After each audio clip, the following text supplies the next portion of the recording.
Pierre Clémenti, enfant naturel élevé très modestement par une mère seule, femme de ménage, a été un jeune délinquant révolté que le théâtre et la littérature ont sauvé. Après son certificat d'études primaires, il est petit télégraphiste et chasseur à l'hôtel Littré à Paris. Il suit ensuite les cours de Charles Dullin, les cours d'art dramatique du Vieux Colombier et du centre de la rue Blanche à Paris.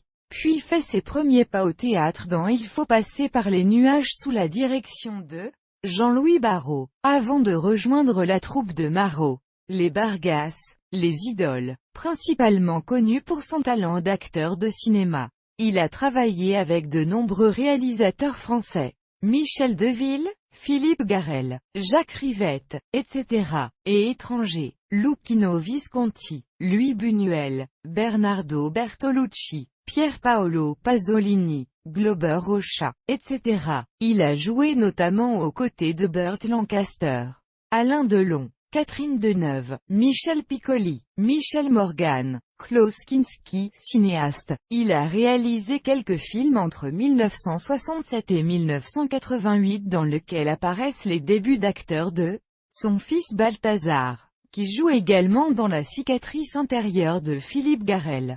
Artiste d'un talent remarquable et reconnu, Pierre Clémenti a refusé une carrière commerciale et une gloire facile auxquelles son physique de jeune premier le destinait. Il suscite l'admiration par ses choix audacieux et son jeu intense et restera une des figures les plus marquantes du cinéma moderne des années 1960 à 70. Ses films en tant qu'auteur-réalisateur ont été repris récemment en DVD. En juin 1971, soupçonné de détention et de consommation de drogue, il est arrêté à Rome.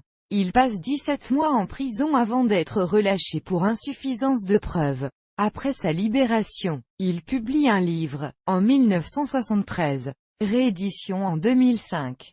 Quelques messages personnels, à l'initiative de Balthazar Clémenti qui signe la préface, aux éditions Folio Gallimard. Véritable réquisitoire contre la justice et les conditions d'emprisonnement, mais aussi témoignages qui retracent les épisodes essentiels de son expérience artistique. Il est également l'auteur d'une pièce de théâtre, Chronique d'une mort retardée, qu'il interpréta lui-même. Il a été marié à l'actrice Margaret Clémenti, avec qui il a eu son premier fils, Balthazar. Il a ensuite épousé Nadine, mère de son second fils, Valentin Clémenti Arnoux. En 1999, Pierre Clémenti est mort d'un cancer à l'âge de 57 ans.